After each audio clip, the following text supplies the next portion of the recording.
honored to be able to ask these questions to these women who are all business owners, who are mentors, teachers, just women who I've admired from afar and close up. And so we're just going to jump right in with an icebreaker question.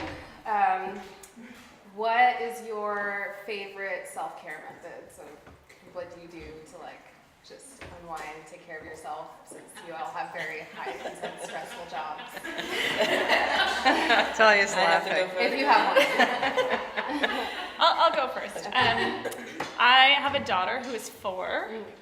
So the first thing I thought of was when I get to play with her. Because she's 4-year-olds are totally immersed in imaginative play. So if I get in there and focus with her, we're in a castle, or we're mermaids, or whatever, and just totally escaping my whole life. To be a 4-year-old is really fun.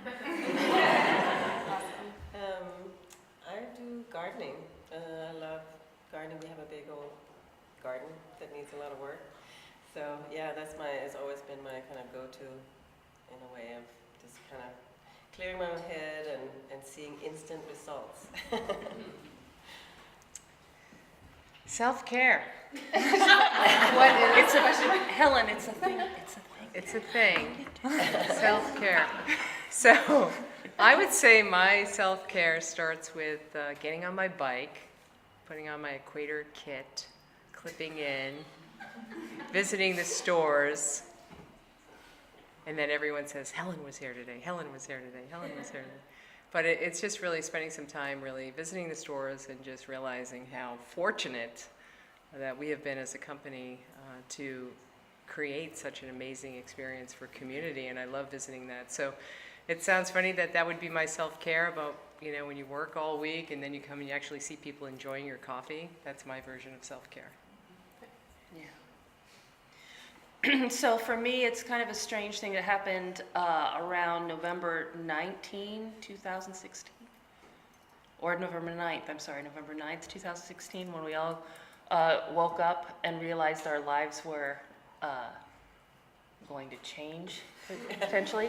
So I had always been really a pretty heavy news junkie up until that point, and I just was so stunned and numb that I just started watching basketball. Pathologically, just so totally immersed in the NBA right now that I'm just my button is a nervous basketball button I have on my phone. And that's my, I don't know if it's healthy, but I kind of checked out with basketball. I used to cook a lot, but because, you're working these hours sometimes when you're trying to just keep it going. I don't cook as much as I used to, but I used to really love cooking, and it was very therapeutic. So cooking and basketball. Yeah, that's awesome. Yeah. Well, mine is just at-home spa day. Just all day. Spa day all day, and not leave the house. So that's what I do. So now that we have a fun question out of the way, let's get to some more pressing issues about just women in coffee. And the first one is going to be the wage gap that we have in the United States between men and women. Last year, it was 13.6%, and that percentage increases among ethnic minorities and disabled women. And my question is, do you see it decreasing anytime soon for women in coffee or women in general? And how do you feel about it? Yeah, well, I will say that it's something that we have pretty small companies, and we can definitely keep an eye on those things. Having worked for other people before this, it was definitely one of those things I had to deal with, the fact that I might have been in a senior position somewhere, but I didn't have a wife and children, so I then couldn't get raises where other people could go to the boss and say, but I have a wife and children. And these were things that I always remember. They kind of run deep for me. In my company, at least, there are a lot of checks on that. So we can only know if we're doing well if people are letting us know that. But in our senior positions, we have, in our manager positions, there are 3 of 5 people are women, and historically, in our short life, we've had mostly women in senior positions. So it wasn't necessarily calculatable. Maybe it was. Maybe it was. Maybe I did that on purpose. We did that on purpose, and that's okay. I don't know how much I can do other than lift up other women and just like kind of, and I've had plenty of people, men and women, ask me, how do I negotiate better salary? Right. And that's always a hard one to answer, but I'm happy to give my opinion when someone asks it. So basically just kind of making sure that you have a good balance in your workplace, and then at least you're not skewing the odds for them being able to close that gap somewhat, do you think? Or just doing everything you can? Because I know it's kind of like one of those things where, you know, overall doesn't necessarily apply to our industry or your business, but I feel like every day we're just like working against it, even if, you know, do you think the wife and kids thing is a legitimate reason for the gap? Well, not from my perspective. Yeah. I don't think it is. But it's an easy argument, I think, that people are still open to hearing in management. Right. So there are a lot of things that are said in those kind of settings when you're negotiating salaries or negotiating for a raise. Things are said that are just usual things to say, such as, I have a wife and kids. Well, and that, you know, when I first heard that, I was like, oh, that's so outdated. Like, who, like, that can't still be real. But a friend of mine was negotiating her salary recently. She works for a big media company. And she said, well, I know that this colleague of mine makes more, and we've been here about the same time. We're about the same point in our careers. I should be making as much as he is. And the boss said, oh, but he is responsible for the wife and his children. And she was like, I am the primary breadwinner in my family. Yeah. And the response was like, oh, but not really. And she's like, no, really. My husband stays at home and is a freelance writer, and I am the breadwinner. And she didn't get to the point where she was equal with her male colleague, which made me so angry.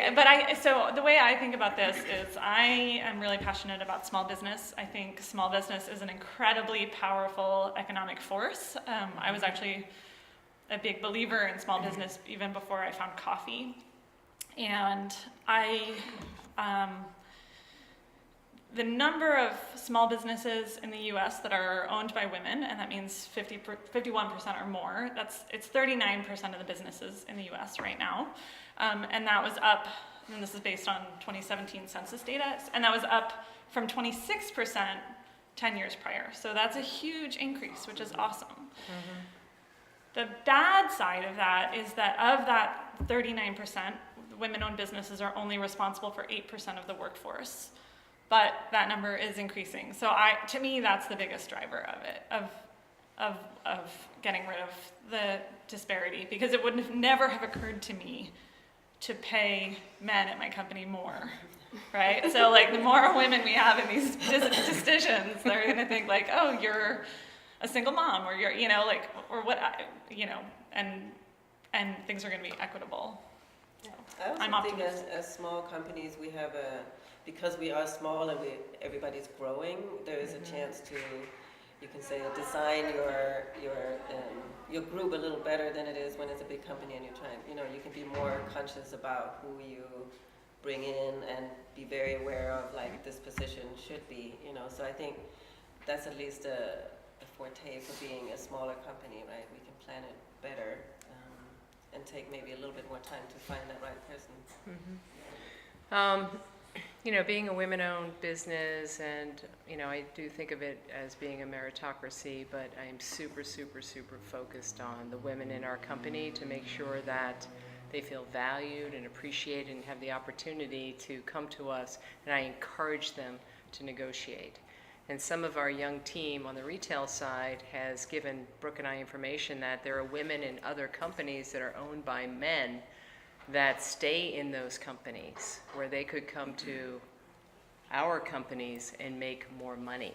And I encourage the women who are in those other companies, don't stay there, because that's the wrong message to send.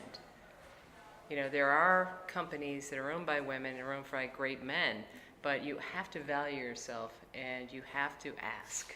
And I am a big proponent of ask. Ask and yes are my two words.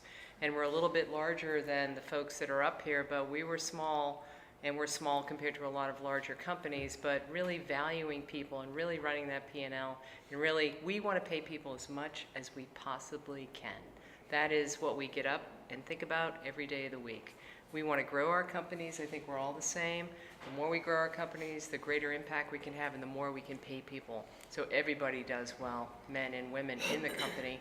That's why they want to stay and be part of our company. So the women that are out there who aren't asking, you know, you've got to ask. And if you don't get that raise, you need to go someplace else, and don't be afraid to go. So don't take no for an answer. Nope. Which is always good advice. So I guess moving on, my next question is more specifically towards Raquel.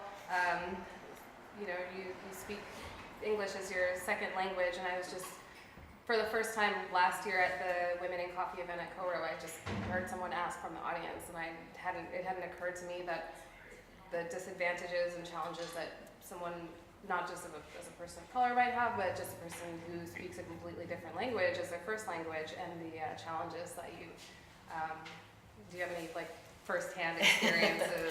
Well, so I'm from Denmark, Copenhagen. I'm from Spain. I think, so I worked 18 years as a designer for Levi Strauss here in San Francisco and also in Europe. I came in '93. I mean, I think I didn't really have the language part as much because where I'm from, we learn English at an early age. But you know, there is definitely a stressful when I first came to be immersed completely in English, and then also because I look like I'm from here, I was always worried that people just don't think, you know, like when you write and you're spelling, if you have mistakes or if you don't understand certain words. So it is intense, and I remember it being very intense. But I think it's actually more, for me, it was more cultural, and I think that's another part that people don't put into that equation, that it's not just the language if you come from somewhere else, it's also the way things are said, the way you express yourself. Sometimes you do direct translations that doesn't work. In Denmark, we have a very direct way of speaking.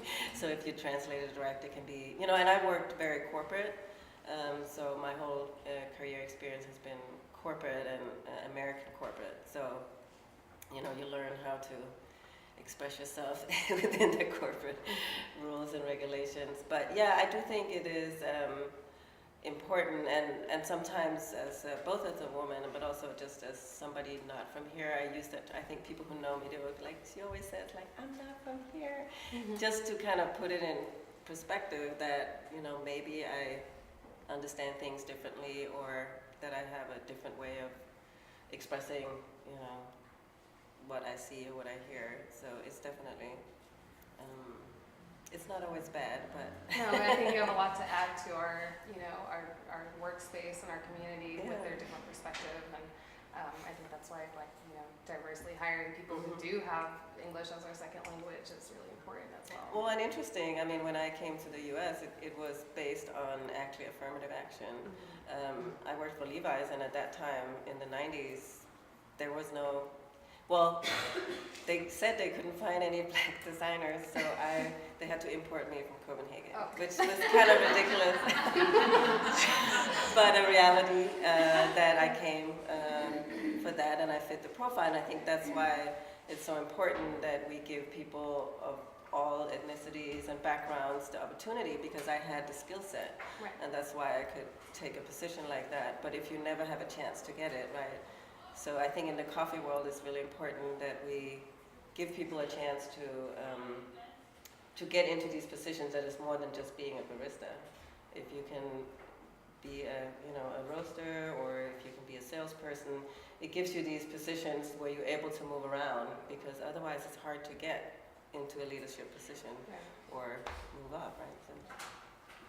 Thank you for your great insight, because I was always wondering and thinking that, you know, some people have disadvantages everywhere they turn, and it's like, how do you become more inclusive? And also, if you don't have that experience, it's hard to see beyond your own self too. So that's why these panels are really important. But I would argue, can I add something? Oh yeah. That being a barista is actually an incredible way of learning how to communicate with people, because I was really shy. Like the idea that I would be sitting up on a panel talking to people that's live cast, no way. And it was really being a barista that got me over that, because you learn how to talk to every single kind of person, and wherever they come in. And so it's an incredible way of learning the culture or the language. Yeah, just immerse yourself in it. Yeah. And I've been traveling around, as you know, because we were in a Q class together, and I've had most of my travel has been for teaching a cupping course called Q, kind of all over the world. And I've been really fortunate in that way, and early on, this was a program that was developed by Europeans and Americans, and going into places that English is not their first language, but it's being taught in English, and all of the training modules are set up for people who have had primary and secondary education, much like us, or like Europeans have. And being put in these situations where I'm trying to make these people successful learning these ways, and from early on, to learn about those cultures and learn why they're doing certain things, and then being able to, later I've been lucky enough to help morph that Q program, so it's a little bit more easy to find those gems out there. There's a lot of people at cupping tables in the world that probably don't need to be there anymore. And maybe some of these, somebody is cleaning the spittoons and they just need to come over and taste a little bit of something. You give them an objective test that other people are taking, and you find those people. There's tons of stories about that in Q, and it's like become one of these great kind of very democratic stories in coffee, is that Q is like the great, can call it the equalizer or the gem finder. You can find these people at tables, or the people that are cleaning the cups, and you're like, hey, do you want to try this triangle? Right. And they kill it on the triangle, and you're like, okay, and you talk to their boss, and you're like, what? Why is this person been cleaning the spittoons for 5 years? Why is this old fart at the table still cupping after so long, when they're not being thoughtful about their tasting? And you really need, I am one of those old people that will have to cycle away from the cupping table, but I have hopefully some people coming up behind me that can taste a little bit with me and for me later, because it happens. But this is why I love doing that, because it brings more people in. It's a very objective sort of way of finding the new people at the tables all over the world. And you have to be able to recognize what's happening in that culture to find those people. Right. And be able to kind of find a common ground with them too, and just be able to reach out and reach back and all that. Yeah, and notice them that, they're kept in that spot for a reason. Let's, pull them out. I think when we bought the farm in Panama with Brooke and Willem Boot, and going down there and not speaking Spanish, and walking, this incredible piece of land with people that were on the land and who had worked the land prior, and not knowing the language of Spanish and the indigenous Nagobi Buble, their own dialect, and then going back there by myself as a farmer, and I have no reason to be a farmer. It just happens to be the name of it.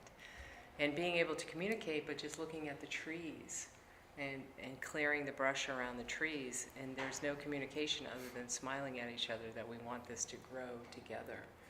That was someone who talks too much, which is me, and to be sort of silenced on the ground in Panama with these incredible people and just working with them side by side sprouted this language of learning that I just never knew that I had in me, that patience to be one-on-one, to really clear bush and make paths and be with these people that were part of our community.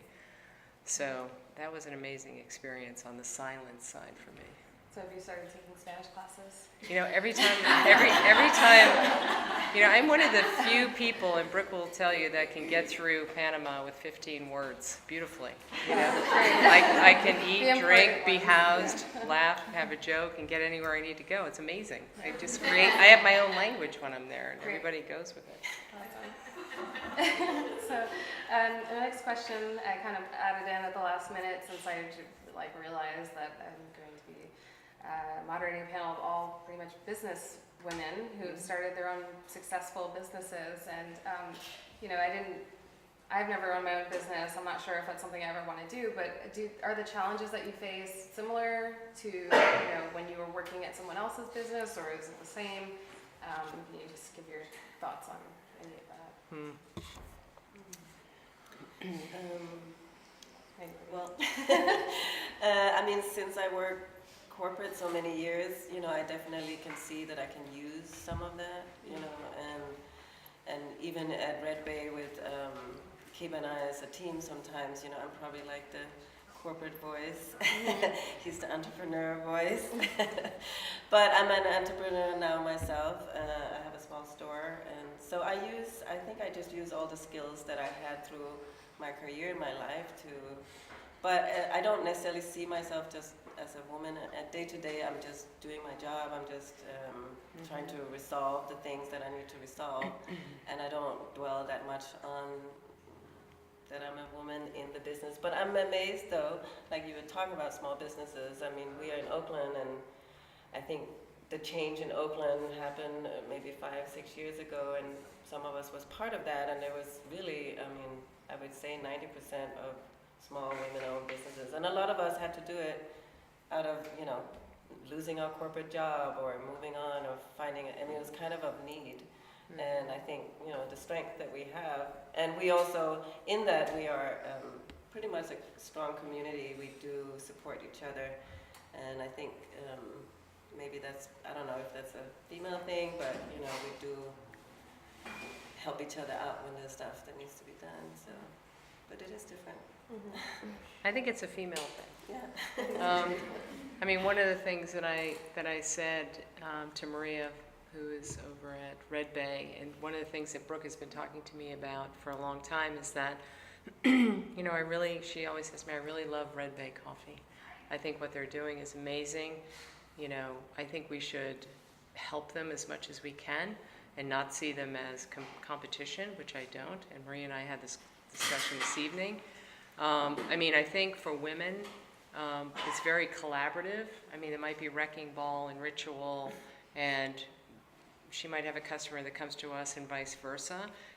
But I think we have this thing that we don't go after each other's business on any other level because of who we are as people. We just don't. We're not out there saying, try our coffee, it's better than Ritual, it's better than Wrecking Ball. It's not. If people have a decision, they come to us. That's kind of what we do, and that feels very, very, very different. And I think that's being women-owned. Owning your own company, I personally own my own business because I'm unemployable completely. Nobody would hire me. Nobody can be my boss. It's just not possible.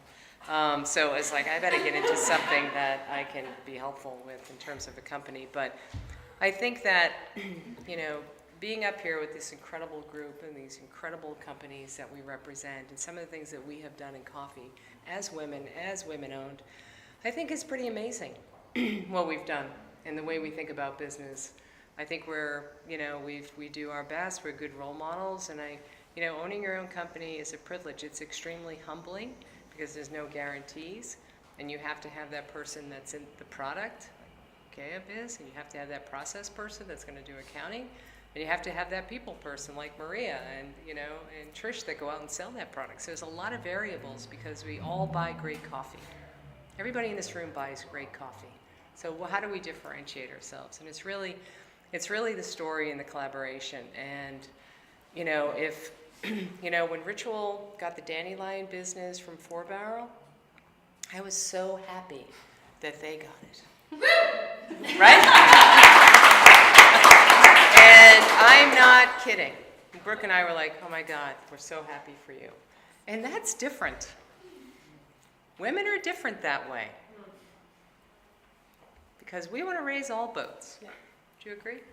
Yeah, I do. I think that the other thing for me, just speaking about having my own business, there's been some realizations that I'm not, having worked for so many people for so long, other people for so long, having my own business, there have been a couple of really, oh my gosh, moments when I realized I'm not on staff, you know, that I'm actually in charge of everybody and feel like, you know, the end,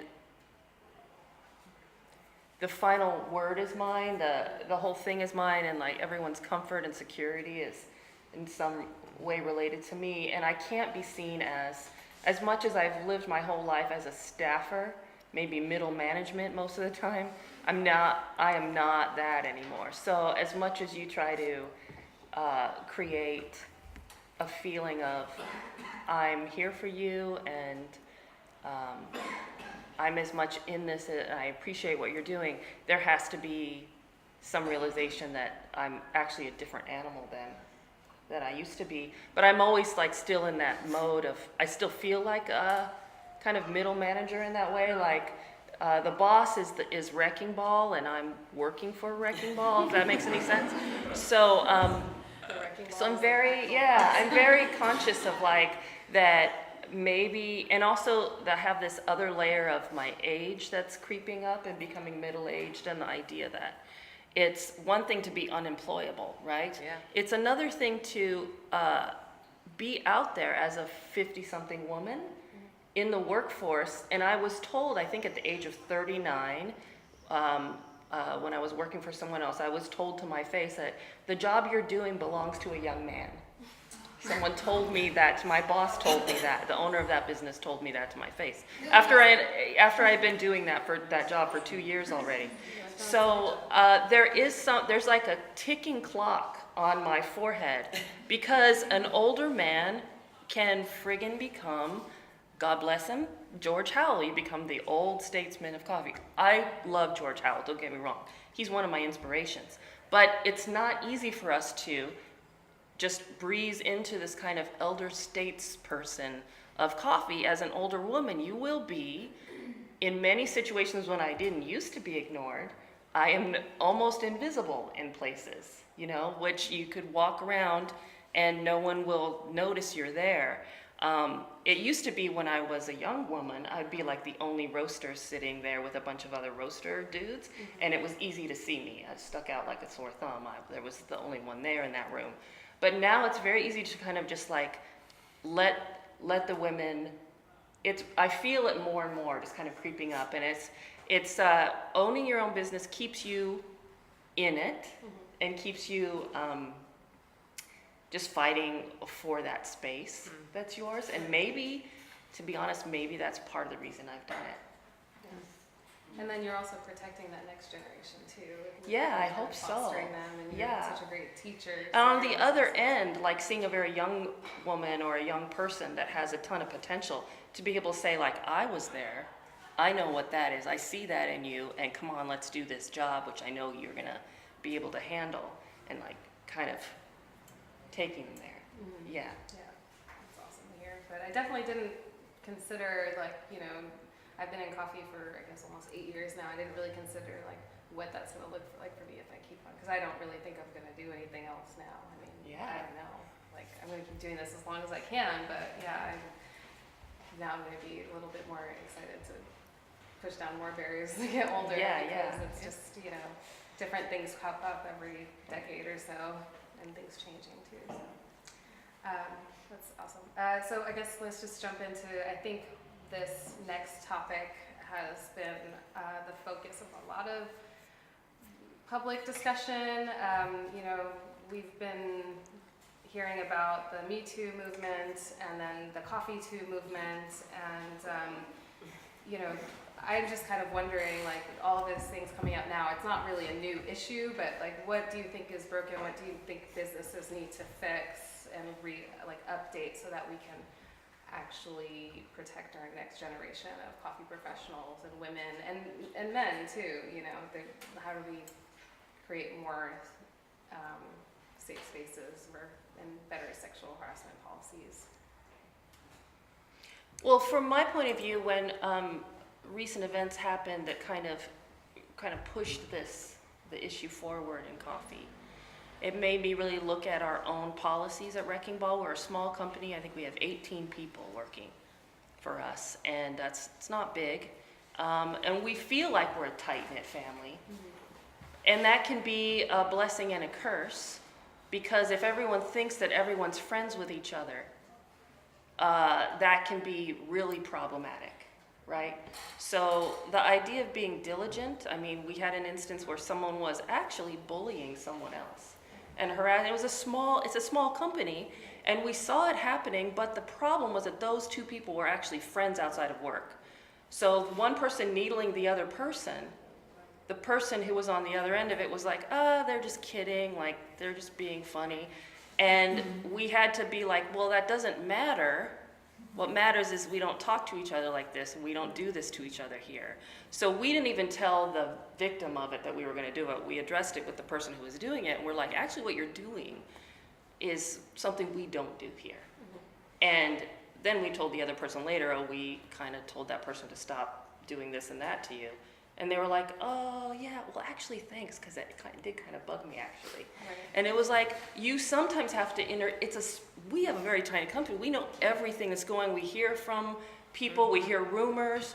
But you have to act kind of right away. And you can't relax on what you think everybody knows about you. Because the minute you relax and think everyone gets it, what's happening here, that's when you've relaxed your standards and you let things slip. I think the biggest lesson for me was sort of speaking to what Trish brought up, is that a lot of people don't know what sexual harassment is.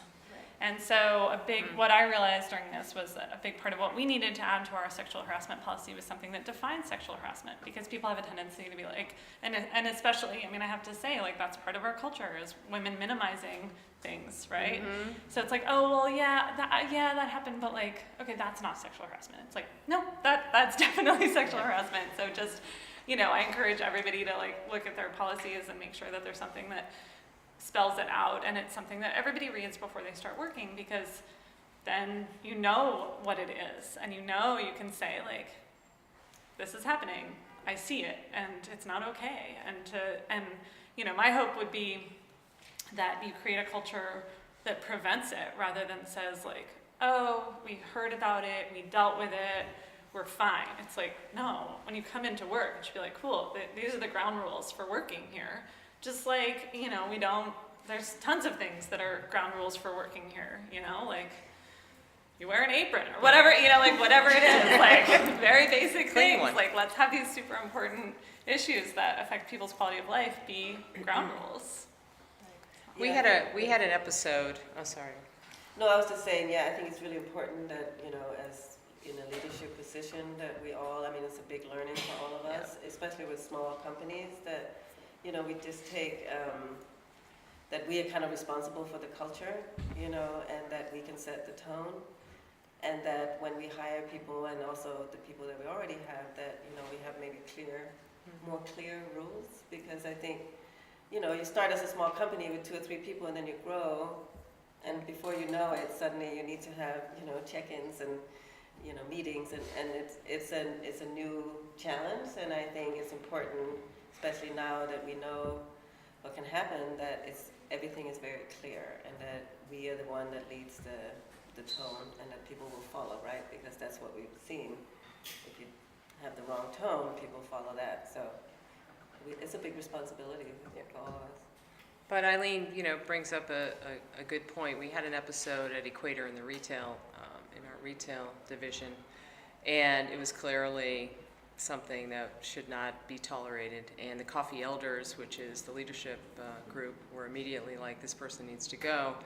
And the retail team was like, well, are you sure this has happened? I'm like, look, we're in our 50s, we've been around the block, this person needs to go. Because if it's happening right now, it's happened before. And there was a little bit of an internal struggle there. And the Coffee Elders, the senior leadership, which I'll describe as Brooke, Maureen, and myself, the decision was made and that person was gone. And the minute that person was gone, then we heard about other things. So you've just got to make that decision. There is no, I know it's super inconvenient, especially in retail, right? It could be the best barista, it could be the best person in the company in terms of execution, moving the line. Oh my God, it's gonna be a real pain in the neck to replace this person, but they just have to go. It's a zero tolerance policy in our company. We have to respect, appreciate, and value everyone. And as women and as LGBT in this company, we see ourselves as the protectors of the people that come to us. We may hire you as a woman, and 2 years later, you may be a man. If someone has something to say about that, they're gone. It's just the way we are. We protect, and that's who we are as a culture and who we are as a people. And it's not easy as you grow. It's just not easy as you grow. But that is sort of what we're laying down as a culture. But when you have your 50s, your 40s, your 30s, and your 20s, there's a lot of ladders that go down to the bottom and all the way up, right? That you really have to have a lot of people that you can sort of communicate with and understand what crossing the line really means. I want to add one other thing, which is I think a lot of companies talk about sexual harassment between employees, but you need to extend it to the other side of the counter too. Like it doesn't, there's one thing if it's like, oh yeah, we have a zero tolerance policy. Oh, but he's a paying customer. Mm-hmm. Like, no way. And I think this is our biggest opportunity too. Like, I think coffee companies are in a unique position to be like, why this is part of what we have to do, I don't know. But we educate people, right? Like we educate them that you shouldn't be on the phone while you're ordering coffee. Like, there's lots of etiquette, there's cultural things that we try and teach people. That like, you can't come in and, like we had a situation recently where a customer was hitting on one of my baristas. She was not interested. She made it very clear. And he wrote me an email to complain about her customer service. And I was like, well, if you can't get along with her, there's a coffee shop right across the street. Mm-hmm. They do a great job. You can go there. And I know that is not always the response, and it should be 100% of the time. That's good. Yeah, so it sounds like being more vigilant with the policies and acting really quickly just kind of sounds like the theme on how to prevent things from getting out of hand. Or just letting your staff know. This is something that my partner tells everybody because he's in charge of the retail especially, that you can't always know what's going to happen and something might come at you you're not prepared for, but just know that we are behind you and we support you. If you have to tell somebody to expletive or something because you really have to make the point, you're not going to be reprimanded, you're not going to be fired. We're going to listen to what you said because we've hired these people and they're already like people that we wanted with us, and they're like on our team, so we're going to believe in them. So that's kind of our policy, is that deal with it the way you need to do. You need to kick somebody out? Do you need to call us up? What do you need to do? You can't know what the situation is until you have it. So our policy is just that they're supported in whatever decision they make because we actually trust them that they can do that. Right, treat them like a professional, not Yeah. like they can't make their own decisions. That's great. Yeah, I've definitely been in those situations where I'm like, I'm gonna throw this shot of espresso in your face. But, but if I do that, I might get fired, or I might Go with have the to expletive. Yeah.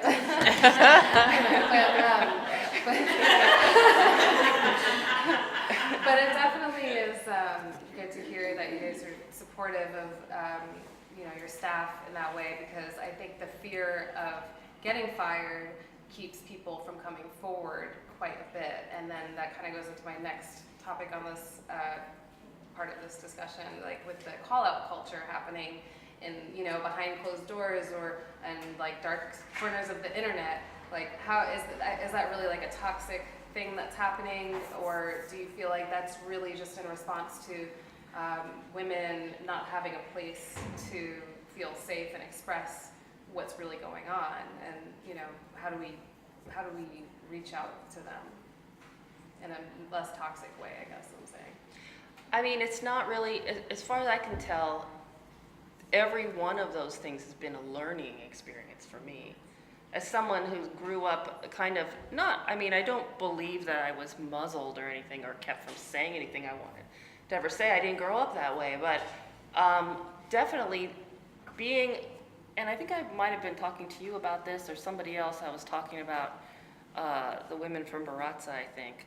because we come from this generation where tons of stuff has happened, all these tiny microaggressions constantly throughout our careers, and we never really had a place to say anything, and we see like young women just at every turn being like, oh no, not that, and then we're like, oh yeah, you can, that's actually not okay. But we're so trained to not say anything because we're just like plow ahead, get through it. It was how we were kind of trained to get through the day. And so I'm just sitting back like with the popcorn, just watching and being like, go, you go. Like, I know it's very uncomfortable, but I think that's kind of part of it, right? Yeah. It's uncomfortable for me a lot of times, but I really am just really inspired just by watching that happen. I don't have a lot to add because, like I said, I'm trained not to just like not reveal the pain. It's interesting. I think there's something interesting about, thinking about like community and how if you go back 200 years, community was really small. And then we had the internet, there was like this anonymity thing. And I love the idea that that's gonna go away. Like that you are gonna be responsible for your behavior and that you're thinking about like, oh, well, if somebody found out about this, I'd be in trouble. Then you might think like, oh, maybe I shouldn't do it. Yeah. And I think that's one of the good things to come out of that. Right. I mean, I really relate to what you're saying because I think for our generation, I mean, also, like I said, I worked with both men and women in high-level positions, and I've seen different things, but I had a little bit of the same. Like I don't see myself as a victim, and throughout my career, I've been able to just, maybe mull through it or ignore it or just, stay focused on what I thought was important. But it doesn't mean it didn't happen or it's not there. So I would say too that I'm at awe with what's going on, and I think it's maybe I'm not the participator in like actually understanding all of it, but I do think it is a new generation that is kind of taking the lead, and we can learn from it. Maybe they can learn from us too, but I do think it is different than our generation. It's totally different because Brooke and I were talking about on the way in today, 20 years ago, I remember there was this couple up in Sacramento, which was a wholesale customer of ours. And we worked with them and spent a lot of time with them, a lot of training, a lot of driving up there. And I remember, now this is 20 years ago, and it was her daughter's prom. And she called me and she said, my daughter's coming into San Francisco, and I just want to make sure she doesn't go into any of those homosexual neighborhoods. And I still get like shudder from that. And I didn't know what to say. I didn't say anything. I came home and I told Brooke about it. And I was like, can you believe she said that? And she's like, what did you say? And I said, I didn't say anything because they're buying coffee. Yeah. Right? And I didn't say anything. But now, holy moly. what I would say. Yeah, but that's I got an opportunity. But it changes. I got an opportunity to say something yesterday. I was. All right. We do catering at Ritual. We'll set up a coffee bar at your tech conference, your wedding, your birthday party, whatever. Bring awesome coffee to you. It's pain. Yes. Coffee shop. You know what? Nobody gets this. Like, you guys get this. But, like, coffee shops are plumbing and electricity. Yeah. And, like, there's some cool furniture and some pretty light fixtures. But, like, Doesn't the matter. infrastructure is plumbing and electricity. And so to, like, bring a coffee bar to your party means schlepping filtered water. Anyway, whatever. We do it. We love it. And,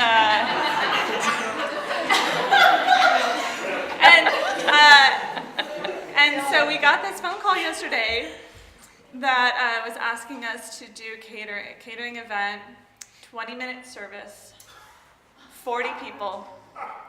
We could charge whatever we wanted, but I couldn't send a woman to serve the coffee. And Trump might show up and I'd have an hour warning. And I was like, thank you, but no thank you. Doing this event is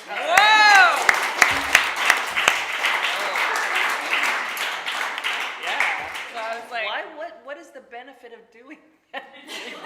you know, when somebody says to you, You could have poisoned him. Yeah. when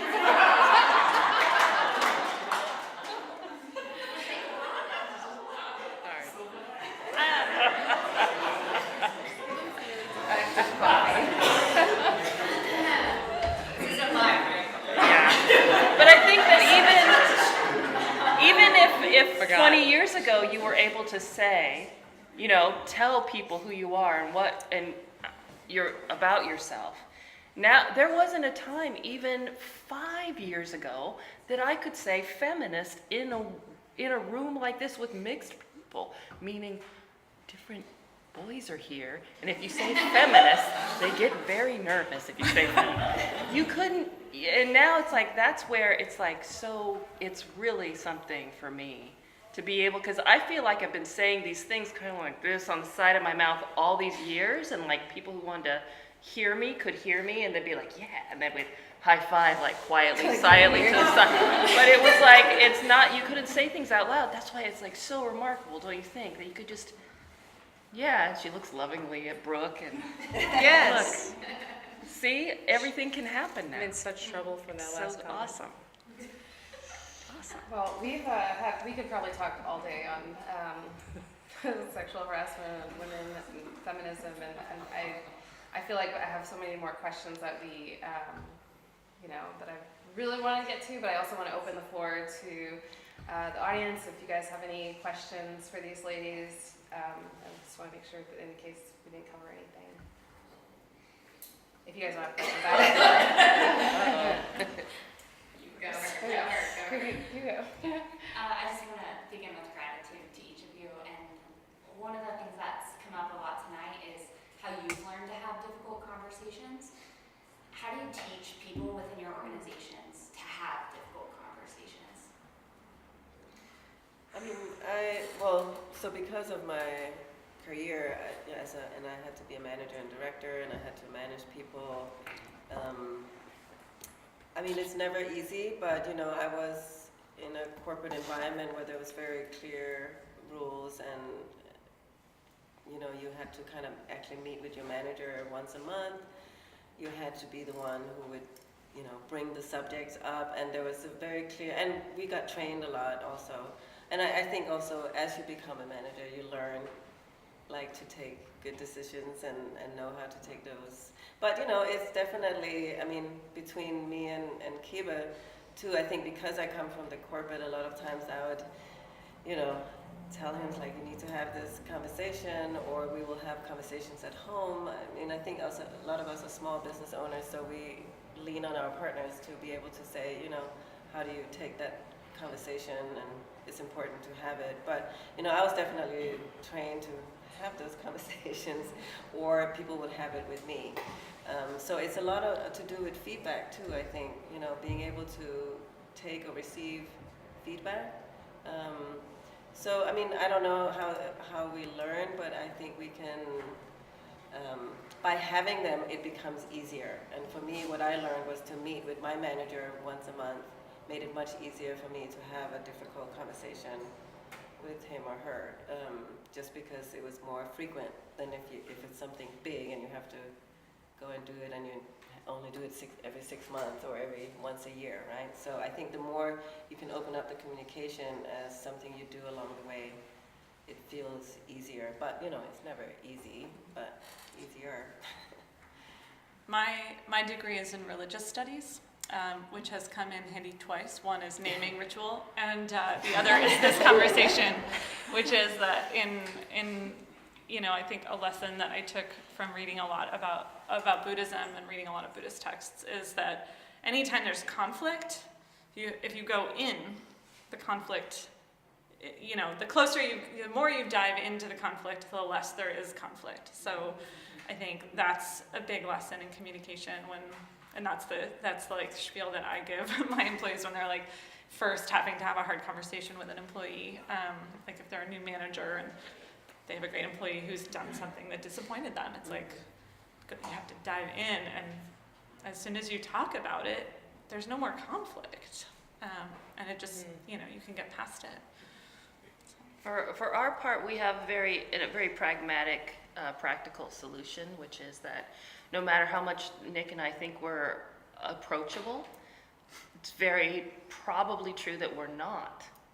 It kind of goes back to my thing of like, oh, I'm not an employee anymore. I'm actually part of the leadership. So we have someone between us that, you know, we bring up issues to people or they bring them up to us. And we talk them out as much as we can with them, but we always let them know that Adam, who is our COO, he will be there for them to talk out things. If they can't bring anything to us, there's a few other people they can go to if they feel like, you know, no matter how many times you tell them, come to us, tell us everything you want to tell us. It still can be too much. And so sometimes they'll finish a conversation with Adam, and then that works out great. And he, you know, whoever you have in that position is very important. So those hard conversations are really something he relishes. We love having them because we're weird like that. We like how weird is this going to be? Let's learn something about us. You know, and so we're lucky to have him and some other managers that can take those conversations too from people who feel like they can't come to us. I have been specifically told not to have these conversations. That I need to just be inspirational and keep going, right? Because I'm really not good at it. Having hard conversations. I think it starts with like, get in the game. Something like that. What's the matter with you? Come on, let's get this done. So I will rely on our executive vice president, Maureen, who's here, who starts off every conversation that's difficult with, let me break it down for you. Which is so helpful for me because I'm constantly need things broken down. So yeah, I think some people are better at it, and as the company grows, there's people in the company that should have those difficult conversations, and the other folks should just keep going. Especially when you're us sometimes, I think it's hard. I can have a difficult conversation with a customer all day long, especially if they owe me money. Right, give me the phone. I got a list of people. Accounts receivable, I'm like dialing for dollars. Well, I think there is, I mean, I had a learning just because you're asking what can be done, and that was how, you know, as managers, we always think we have to resolve everything for everybody, and initially when you get that position, everybody comes to you, and you spend all your time trying to solve other people's problems, even like, you know, two people having an issue, and we learned actually to push that back on the person and saying, you know, have you talked to that person? And before I solve anything for you, you should go back and have that key relationship conversation with that person and resolve it. And because we were trained to do that, it really helped me because I could just look at my boss when I come running in with my issues. She would just be like, did you? And I'd be like, okay, no, I need to go back and talk to that person first. And I think it gives a little bit of ownership also, and people resolve it before it comes to us, because otherwise we end up having to take care of everybody's problem, right? Exhausting. Any other questions? Just got a question. Sure. Salary negotiation for women. I've only been taught by men how to negotiate salary, and it's never worked for me. I've often mentored women that are either my employees or my friends or my colleagues how to negotiate salary. None of them have been successful. What would you suggest? None of mine have ever been successful either. Not very. With both male and female bosses, or just men? Well, before this, I pretty much had male bosses, so.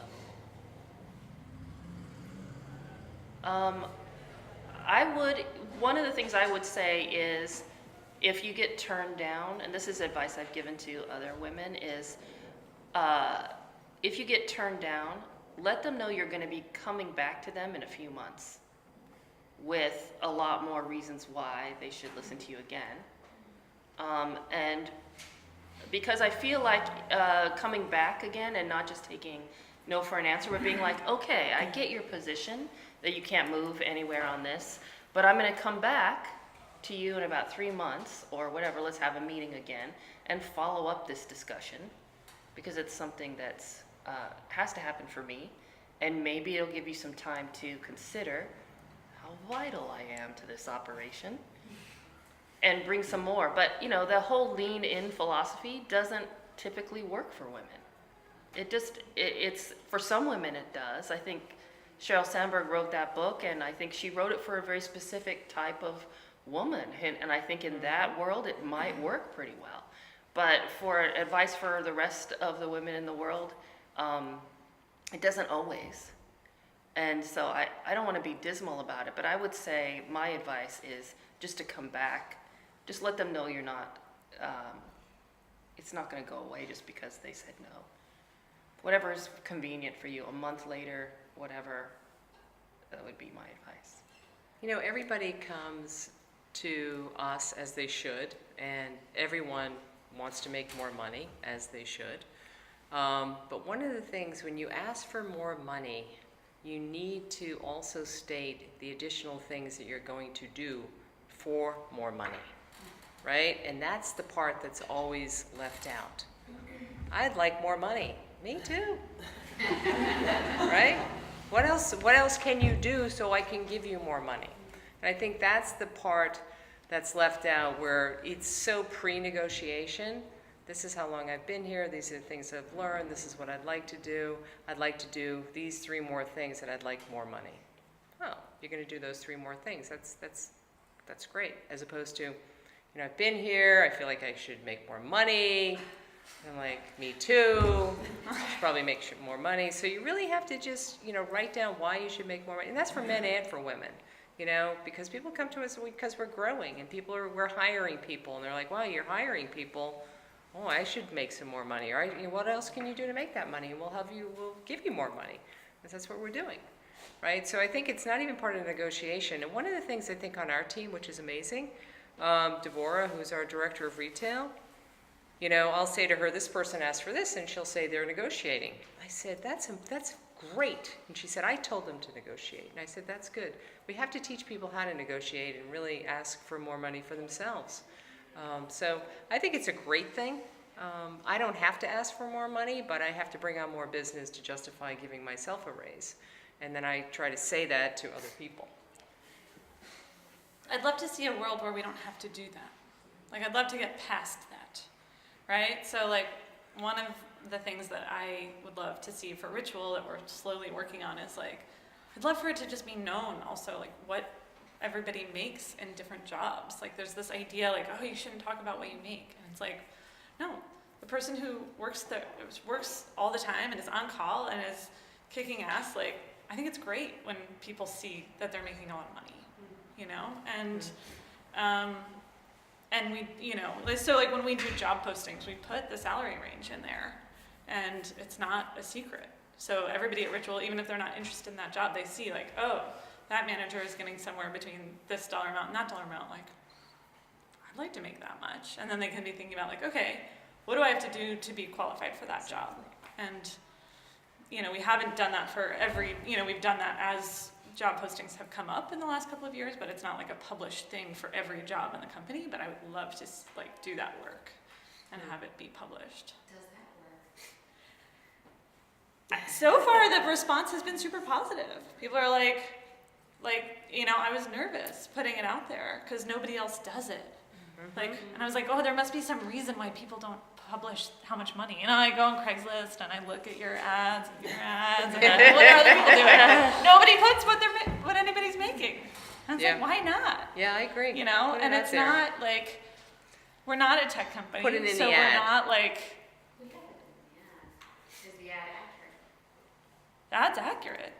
I put what I can actually, like, if I can, like, you know, because it's based on what I can afford, you know? Their experience too, though. Yeah, right? so that's why there's a range. Like, Yeah, if you're like barely qualified for this, but You're like down. we're gonna give you a chance and we're gonna give you lots of support, and Yeah. you know, you're probably gonna be on the lower end, and as you increase, if you're like super well qualified, you're gonna start at the upper end, and you know, and then it's gonna move up from there with performance. Would you be comfortable if people knew your salary? I've been thinking about that. Like, I have nothing to hide because it's because it's not like you know, like one thing we left out, we were talking about like, well, what's the difference between working for somebody else and having your own company? Like my brain is always thinking about ritual. Yeah. Like I'm on vacation, my husband and I, what are we talking about? We're talking about ritual, like everything, all the time, you know? And so, you know, thinking about like, that I never get to shut my brain off, thinking about how to make my company better, or how to pay people more, how to make more money so I can pay people more, like, I should be paid more. So, yeah. That's good. Sometimes I think about like my hourly rate, it's pathetic. Like I would be better if I could, you know, but yeah. So I aspire to be one of the, like there's a lot of companies who have open books, and that's another thing that's kind of on my list to figure out is like, how do they do that without making it weird, you know? And I'd like to do that because I have nothing to hide. Yeah, I do. Yeah. I aspire to that. I'm kidding. It's just, you know, when you have 135 people and it's a lot of interaction, it's a lot of communication, it's a lot to talk about those things. If there's 10 of us, it's easier, or 20 or 30, but you know, justifying like, why does this person make that over that? It's a weak event. You know, everybody could just be, nothing could happen in the company other than talking about that, right? I don't know. I was surprised when we put out a job description we put out recently was my general manager. So I have 6 cafes. Each cafe has a manager. They have a manager. Yeah. And so like that was one of the ones where we put it, and people were like, "Oh yeah, that person totally works that hard. That makes sense." You know. Absolutely. Yeah. Do we have time for one more question? Yeah. Maybe one more? Okay. Here's a question back there. If you could go back in time and give yourself one piece of advice, what would it be? Back in time when you were just starting. I know what you're gonna say. I'm gonna have an answer. Okay. So I think the thing that I didn't understand when I was starting Ritual, like Ritual was this thing in my head, right? And I had a vision for what the cafe would look like, how big the business was, how we would treat people, what the coffee would taste like. And it was so obvious to me. And I assumed that everybody else could see it, and they just weren't doing it. I don't know why. And so I think that I wish I had understood how unique my vision was. That like, I wish I had trusted myself more back then to like really execute every little detail of what was in my head, and to not assume that everybody else would get it. And so I think, and the other part of that is something that I've learned, which is a little counterintuitive, which people, when they're opening businesses, they think like, oh, I should have the broadest appeal, but that backfires. Mm-hmm. And the more specific your vision is, and the more you execute your vision to like your specific idea, the more people will respond to it.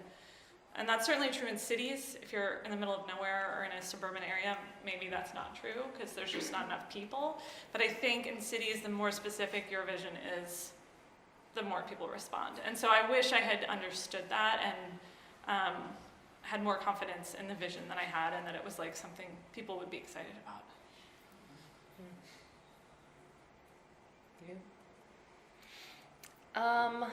I mean, it's super corny, but I just wish I had had more fun. No, that's good. Or let myself have more fun. Yeah. Before or during the process? During the process, I didn't realize how unique it was going through all of that. Specialty coffee, the rise of specialty coffee, and yeah, I don't think I really I don't think I really like took the time to like just like laugh it up and be like, wow, this is amazing. I was so serious all the time, yeah.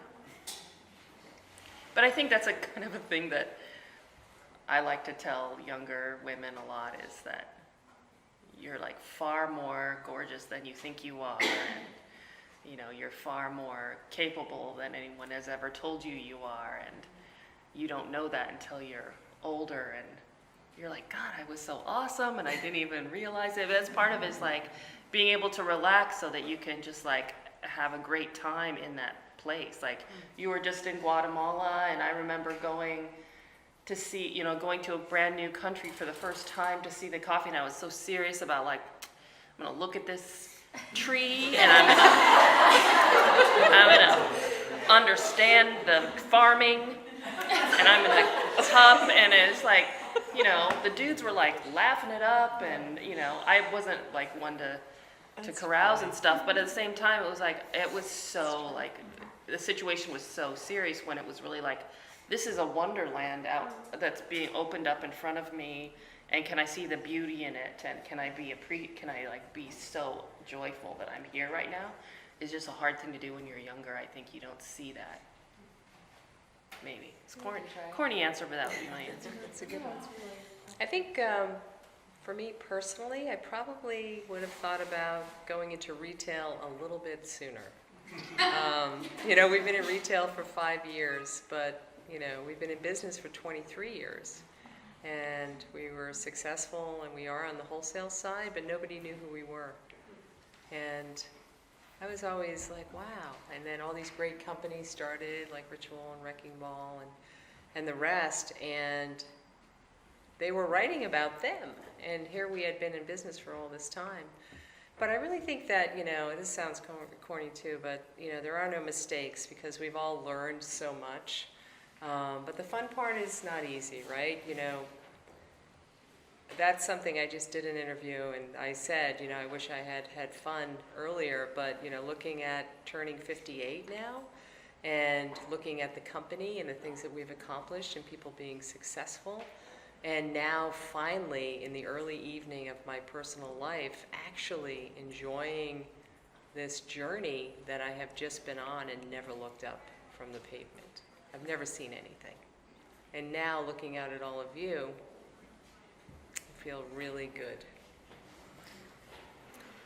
I think for Kiba and I, it's, at least for me, looking at it from his perspective, but I think, when you started a company, for us, it was like in our garage, just talking, doing it because it made sense to do it.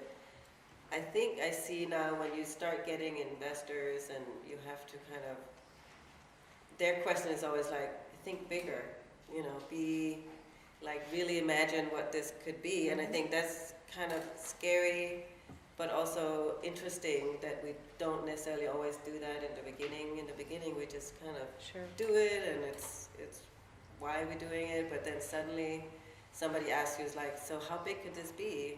What is your vision for the future? And I think maybe if we had allowed ourselves to have those bigger visions earlier, right? But, it always takes people to ask you. But, so I think it's not a bad thing to think big early. Yeah. I think that's probably about much. To get to the rest of the questions that I've had, we probably have to do a whole second panel. So you guys can email me your responses and stuff, because I'm still really curious. But thank you so much for all your really thoughtful responses. It's really great to be here, and I'm still just like amazed that I even got asked to do this and was able to pull it together. But and thanks Jessica for asking me. Like, it's just like an amazing experience. I wish you guys could all just like come over to my place after this meeting. We have some of this wine, which you all absolutely need to finish before you leave, as well as the cookies. No, seriously, guys, I wish this was like so much longer. This is just enthralling. I've just wow, like awesome. Thank you guys so much for your advice.